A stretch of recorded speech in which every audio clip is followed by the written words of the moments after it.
잠언 28장 13절 같이 한번 읽어보겠습니다. 시작. 자기의 죄를 숨기는 자는 형통하지 못하나 죄를 자복하고 버리는 자는 불쌍히 여김을 받으리라. 아멘. 다시 한번 읽겠습니다. 자기의 죄를 숨기는 자는 형통하지 못하나 죄를 자복하고 버리는 자는 불쌍히 여김을 받으리라. 아멘. 여러분, 우리가 잘 아는 것처럼 모든 부흥의 자리에는 회개하는 기도가 있었습니다. 하나님 앞에 자기의 죄를 다 낱낱이 내어놓고 하나님 앞에 통회하고 자복하는 그런 기도를 통하여, 그런 회개를 통하여 하나님께서 한 개인의 부흥을, 또 어떤 공동체 안에 하나님의 그 부흥의 은혜를 허락해 주는 것입니다. 제가 범천교회 담임 목사인데 제 마음속에 어떤 죄악을 숨겨놓고 그것을 하나님 앞에 토설하고 그것을 하나님 앞에 회개하지 않으면 저 한 사람 때문에 우리 부산 범천교회의 부흥에 큰 지장을 받게 되는 것입니다. 만약 우리 가운데 어떤 한 분이 심각한 죄를 숨겨놓고 그 죄악 가운데 있으면 그 한 사람 때문에 자기 자신뿐만 아니라 그분이 속한 가정이라든지 또 그분이 속해 있는 어떤 공동체 안에 하나님의 은혜가 단절되어지는 이런 심각한 어려움을 겪을 수가 있습니다. 우리가 올해 우리 부산 범천교회는 부흥의 새 역사를 펼쳐가는 건강한 공동체가 되자 우리 이렇게 표도 정하고 이렇게 우리가 새벽마다 하나님 앞에 부흥을 달라고 기도하는데 여러분, 부흥의 전제 조건이 무엇인가? 회개입니다. 회개. 하나님 앞에 우리의 죄를 자복하고 회개할 때 회개하는 그 10년 가운데 하나님께서 은혜를 주시고 회개하는 그 한 사람을 통하여서 부흥의 새 역사를 하나님 펼쳐 주시는 것입니다. 여러분, 오늘 본문 13절을 다시 한번 보겠습니다. 거기 보면 이렇게 대꾸가 나와 있죠. 앞부분과 뒷부분이 대조가 되어집니다. 자기의 죄를 숨기는 자가 나오고 또 죄를 자복하고 버리는 자가 나옵니다. 그렇죠? 자기의 죄를 숨기는 자가 있고 죄를 자복하고 버리는 자가 있습니다. 여러분은 죄를 숨기는 자가 되지 마시고 죄를 자복하고 버리는 자가 되시기를 바랍니다. 여러분, 죄를 숨기면 형통하지 못합니다. 이 형통이라는 말은,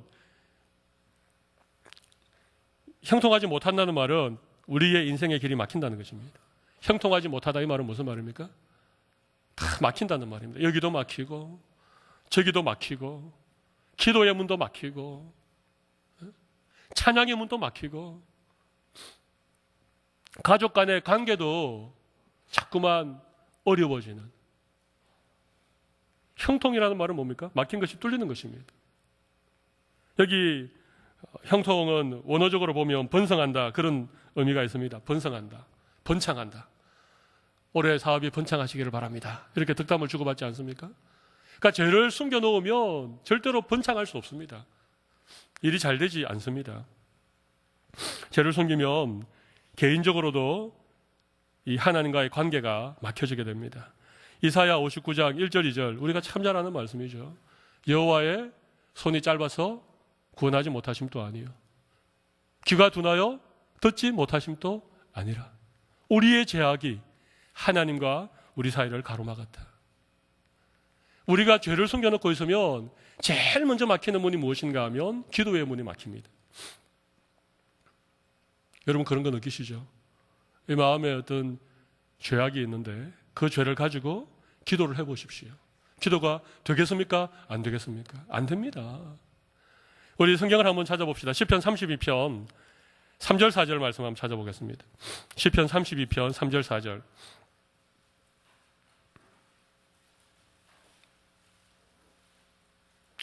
시편 32편 3절 4절 같이 한번 읽어보겠습니다. 시작. 내가 입을 열지 아니할 때에 종일 신음함으로 내 뼈가 쇠하였도다. 주의 손이 주야로 나를 누르시오니 내 진액이 빠져서 여름 가뭄에 마름같이 되었나이다. 여러분, 죄를 토설하지 않을 때에 입을 열지 아니한다는 말은 무슨 말입니까? 내 죄를 내가 숨겨놓고 하나님 앞에 토설하지 않고 하나님 앞에 자백하지 않으면 여호와의 손이 나를 눌러서 주야로 나를 눌러서 진액이 다 빠져서 여름 가뭄의 마름과 가도 같은 그런 영혼의 피폐함을, 그런 영혼의 이 짓눌림을 우리가 받게 된다는 것입니다. 그래서 여러분, 죄를 숨기면 우리 개인적으로 기도의 문이 막히고 우리 영혼이 메말라 가게 된다는 사실을 기억하십시오. 여러분, 우리가 죄를 숨기면 공동체적으로도 심각한 어려움이 찾아오게 됩니다. 우리가 잘 아는 아간, 여러분 아시죠? 여리고 성을 점령할 때에 아간이라고 하는 한 사람이 하나님 모든 것을 하나님께 다 바쳐라, 다 하나님께 바치라고 했는데 그 가운데 뭐 언이랑 신할산의 투랑 이런 것들을 숨겨놓았습니다. 그것을 숨겨놓았을 때 여러분 어떻게 되었습니까? 그 승승장구하던 이스라엘이 그 조그마한 아이성과의 전쟁에서 완전히 패배의 아픔을 경험하게 된 것입니다. 아간 한 사람이 숨겨놓은 그 죄 때문에 이스라엘이라고 하는 그 큰 공동체에 이런 쓰라린 패배의 아픔이 찾아오게 된 것입니다. 여러분, 아나니아와 삽비라 같은 사람도 우리가 잘 알지 않습니까? 사도행전에 나타나는. 거기도 밭을 판 값의 일부를 숨겨놓고 그것을 전부인 양 그렇게 사도의 발 앞에 들었을 때에 하나님께서 그들의 생명을 빼앗아가는. 우리가 죄를 숨기면 우리 개인적으로도 기도의 문이 막히고 우리의 영혼이 짓눌림을 받을 수밖에 없지만 우리의 죄를 숨겨놓으면 우리가 속한 공동체에도 나 한 사람 때문에, 죄를 숨기고 있는 나 한 사람 때문에 하나님의 은혜가 미쳐지지 않는 이런 일들이 일어난다는 것입니다. 오늘 하나님께서 특별한 은혜를 주셔서 우리의 죄를 숨기지 않고 하나님 앞에 자복하고 하나님 앞에 회개하는 귀한 은혜가 있으시기를 바랍니다.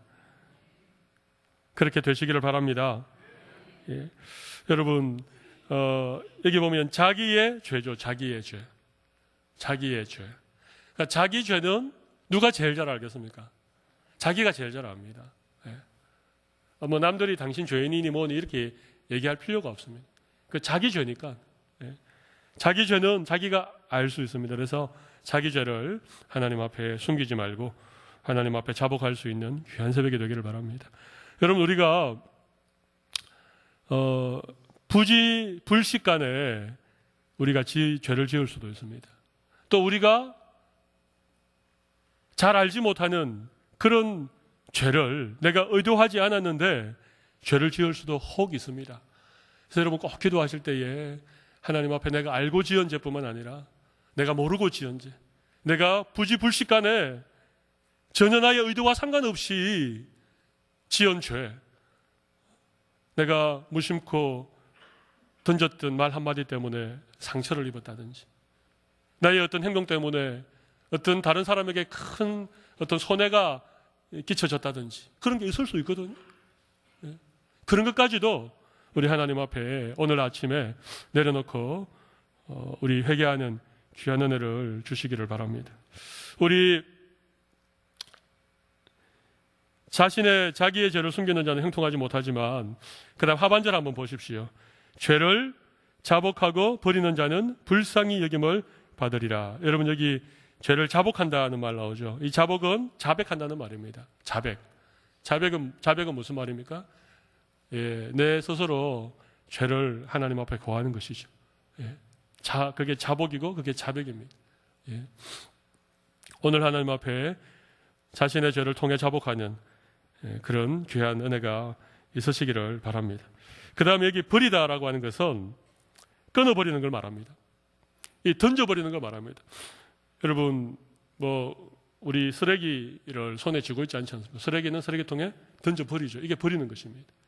예. 그 회개는 이 세 가지 요소가 있는 거 여러분 잘 아시죠? 첫 번째는 죄를 깨닫는 이 부분이 필요합니다.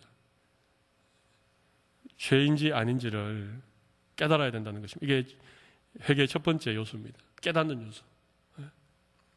근데 이 죄를 깨닫는 것은 우리가 하나님의 복음의 빛 앞에 가까이 가면 갈수록 내가 죄인인 것을 깨닫게 되어집니다. 더 죄인이라는 것을 깨닫게 되어집니다. 말씀을 가까이 해놓고 말씀의 거울 앞에 자기를 비추어 보며 내가 얼마나 죄인인가, 얼마나 이기적이고 얼마나 탐욕적이고 얼마나 예수님 말고 이 세상에 있는 것들로 가득 내 마음을 채우고 있는 자인가, 이런 것들을 우리 깨닫게 되어져. 이게 깨닫는 요소입니다. 죄를 깨달아야 됩니다. 나는 죄를 하나도 안 지었어. 나는 죄가 전혀 없어. 나는 회개할 거리가 전혀 없어. 참 불행한 사람입니다. 우리 주님 앞에 죄인된 우리가 나왔는데 어떻게 회개할 죄가 하나도 없을 수 있겠습니까? 그러니까 죄를 깨닫는 게 중요하죠. 그 다음에 여러분, 회개라고 할 때 회는 뉘우칠 회자고 개는 고칠 개자입니다. 그러니까 회개의 두 번째 요소는 우리가 하나님 앞에 우리의 죄를 뉘우치는 것입니다. 우리의 마음으로 아파하고 하나님 앞에 정말 눈물을 흘리면서 용서를 구하는, 이게 회개의 어떤 그 뉘우침의 부분입니다. 뉘우침이 있어야 됩니다. 하나님 앞에 죄를 지어놓고도 마음이 뻔뻔해가지고 조금의 마음의 가책도 없고 마음의 아픔도 없고 죄를 하나님 앞에 자백하면서도 무덤덤하게 그렇게 할 수 없습니다. 내 죄를 하나님 앞에 자백할 때는요, 우리의 마음이 아파야 됩니다. 하나님이 나를 사랑하시고 예수님이 내 죄를 위하여 십자가에 죽으셨는데 내가 또 죄를 지어서 우리 예수님을 또 십자가에 못 박는 이 완악하고 죄 많은 내 자신을 하나님 앞에 회개할 때 우리의 마음에 좀 통해하는, 우리의 마음이 좀 뉘우치고 가슴을 치고 눈물을 흘리는 이런 뉘우침의 요소, 이걸 정적인 요소라 그러죠. 이게 있어야 됩니다. 그 회개의 세 번째 요소가 뭐겠습니까? 고치는 거죠. 여기에 오늘 본문에는 뭐라고 나와 있습니까?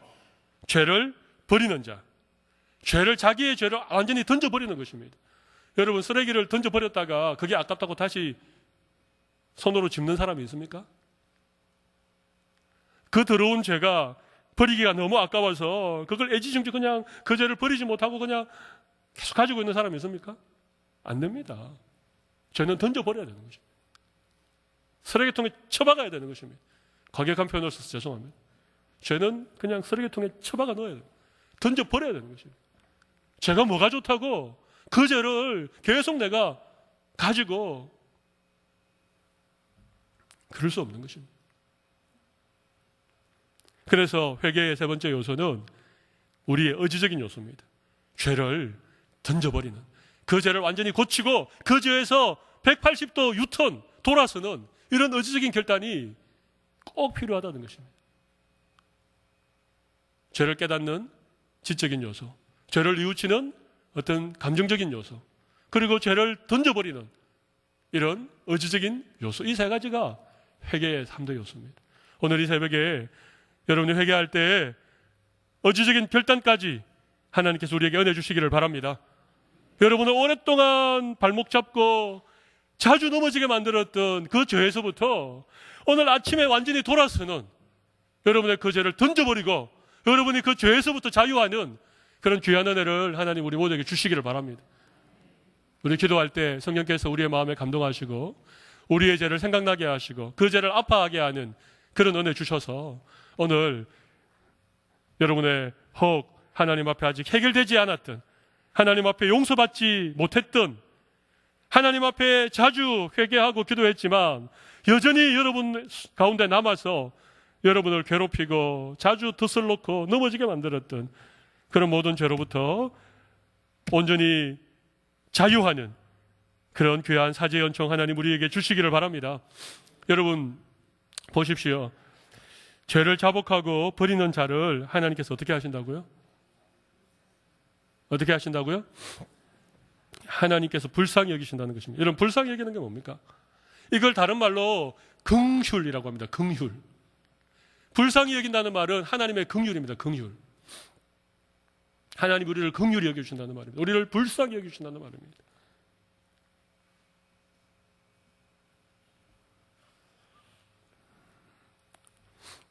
우리 인간은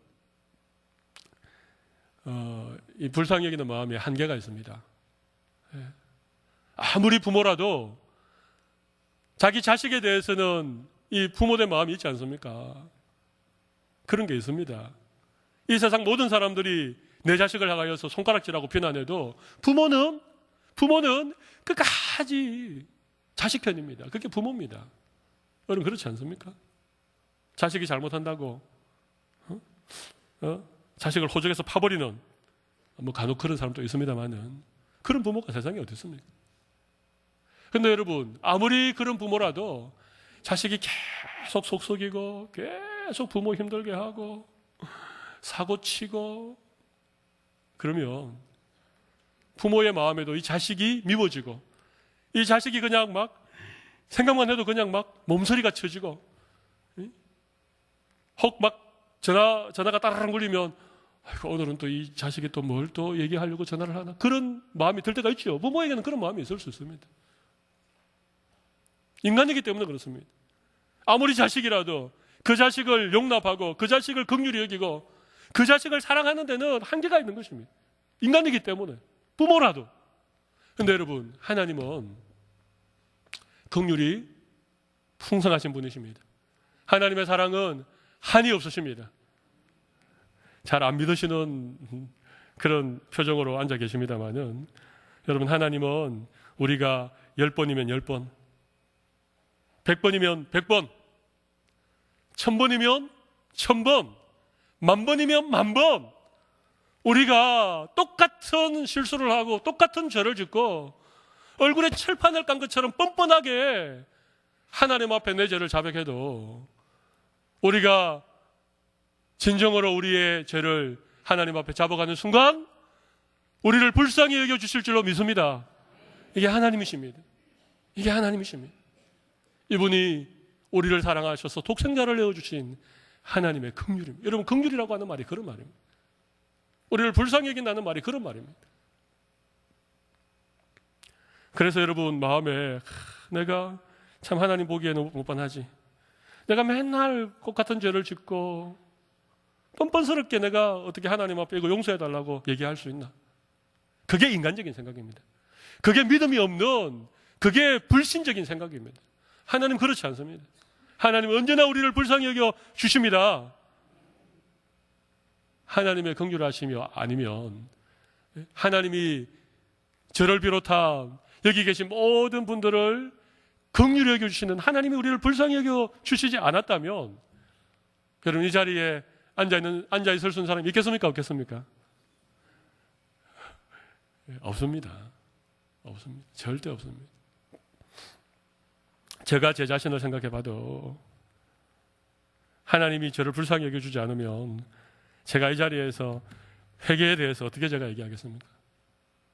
이 죄인인 죄악 구덩이에 있는 이 완악한 인간인 제가 어떻게 회개에 대한 말씀을 전할 수 있겠습니까? 하나님이 저를 불쌍히 여겨주시니까 저도 죄가 많고 하나님 앞에 참 부끄러움이 많은 인생이지만 그래도 하나님이 긍휼히 여겨주시고 하나님이 불쌍히 여겨주시니까 이 자리에서 죄에 대한 얘기, 회개에 대한 얘기를 제가 여러분에게 전할 수 있는 것입니다.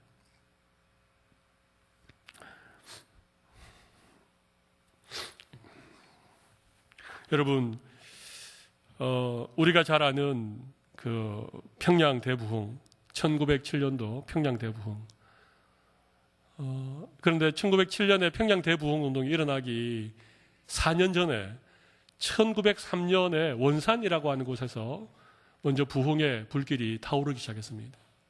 근데 그때 1903년 원산 부흥 운동의 주역이 누군가 하면 캐나다에서 온 그 하디라고 하는 선교사였습니다.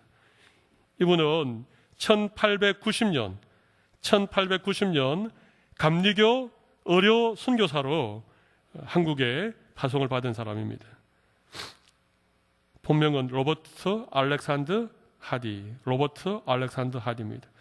캐나다 토론토 의대를 졸업하고 1890년에 감리교 의료 선교사로 우리나라에 왔다는 것입니다. 그런데 오자마자 딸이 이 풍토병으로 죽었습니다. 그렇지만 이 하디 선교사가 이 강원도 원산 이런 원산은 강원도가 아니죠. 원산 평양 강원도 지역을 이렇게 돌면서 열심히 선교를 했는데 선교 열매가 하나도 없는 것입니다.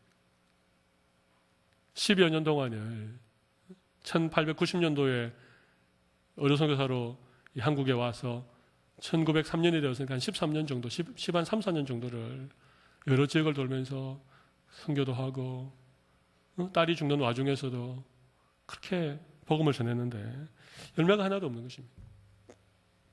자기는 선교에 실패를 했다. 그렇게 생각을 했는데 그가 1903년 이 8월 24일에서 30일 사이에 선교사들이 함께 모여서 같이 기도도 하고 또 말씀 공부를 하는 그런 모임에서 이 성령의 이 어떤 역사를 입고 그 성경 공부 모임 자리에서 자기가 자기의 죄를 고백했습니다. 3가지를 고백했습니다. 하나는 내가 지난 10여 년간 선교하면서 내 마음속에 백인 우월주의를 가지고 있었다. 나는 의대를 졸업했고 나는 의료 선교사고 내 같은 대단한 사람이 이 미개한 조선 땅에 와서 선교하고 있던 그 마음을 가졌다는 우월감을 늘 가졌다는 것입니다. 그걸 하나님 앞에 회개했습니다. 두 번째는 하나님을 의지하지 않고 자기가 가지고 있는 그 의술, 의사라고 하는 그것을 가지고 자기가 선교를 하려고 했다는 것입니다. 하나님을 의지하지 않고 자기의 그 어떤 의학적인 지식과 자기의 의술을 의지했던 것, 이것을 두 번째 하나님 앞에 회개했습니다. 세 번째 회개한 것은 미개한 이 조선의 사람들을 볼 때마다 그 사람들을 굉장히 경멸하고 그 사람들을 굉장히 멸시하는 마음을 계속 가지고 있었다는 것입니다. 그 3가지 죄를 그 선교사들이 모인 성경공부 자리에서 하디 선교사가 회개했습니다. 그래서 저는 지금도 선교 열매가 하나도 없습니다.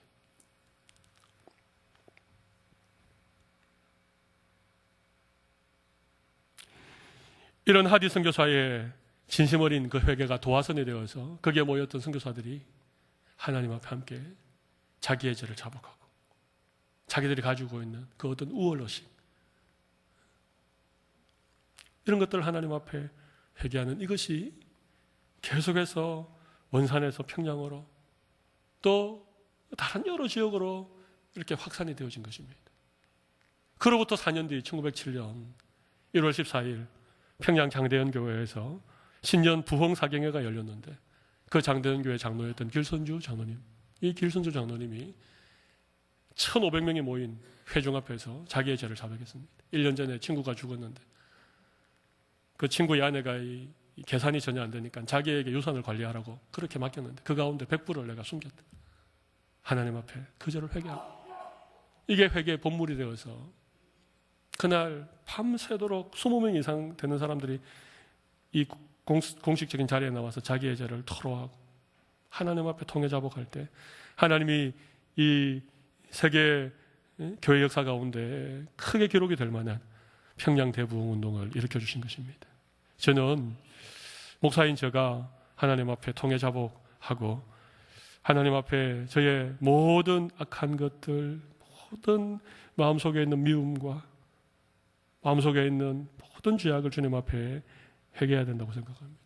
그리고 오늘 이 시간 하나님께서 우리 가운데 회개의 은혜를 베풀어 주실 때에 우리가 혹 마음속에 생각나는 죄가 있으면 하나님 앞에 통회하고 자복할 때 하나님께서 오늘 우리 개인적으로 다시 한번 부흥의 은혜를 주실 줄로 믿습니다. 하나님께서 우리를 불쌍히 여겨주시는 하나님의 긍휼의 은혜가 우리 가운데 임하게 될 줄로 믿습니다. 그리고 우리 교회, 우리 믿음의 공동체, 우리 부산 범천교회가 올 한 해 부흥의 새 역사를 펼쳐가는 일에 하나님께서 우리의 회개를 사용하여 주실 줄로 믿습니다. 우리 오늘 말씀 생각하면서 한번 기도하도록 하겠습니다. 하나님 앞에 하나님 아버지, 내가 죄인입니다. 하나님, 제가 하나님 앞에 회개하지 않으므로 하나님의 부흥의 역사를 가로막는 제가 죄인입니다. 담임 목사인 제가 하나님 앞에 뼈를 깎는, 하나님 앞에 통회자복하는 그런 회개를 하지 않음으로 말미암아 이 공동체에 하나님의 은혜가 임하지 못하게 했던 그런 죄인 장본인입니다. 하나님 저를 불쌍히 여겨주시고, 하나님 오늘 나 때문에 내 개인뿐만 아니라 우리 가정에, 우리의 자녀에게 하나님의 은혜의 문이 막히는 그런 우리의 모든 완악함과 우리의 죄악을 용서하여 주시고, 하나님 오늘 우리가 우리의 죄를 자복하고 우리의 죄를 버릴 때마다 하나님 우리를 불쌍히 여겨주시는 하나님의 긍휼의 은혜가 있는데, 이 마지막 시대에 하나님의 긍휼의 은혜가 아니면 아무런 소망이 없고 하나님께서 우리를 불쌍히 여겨주지 않으면 여러분 더 이상 부흥은 우리가 꿈꿀 수 없습니다. 하나님께서 우리를 긍휼히 여기셔서 우리 개인적으로, 우리 가정적으로, 우리 교회 공동체적으로 부흥의 새 역사가 펼쳐지게 하여 주시옵소서. 우리 이런 기도의 제목으로 다 같이 한번 통성으로 기도하도록 하겠습니다. 살아계신 하나님.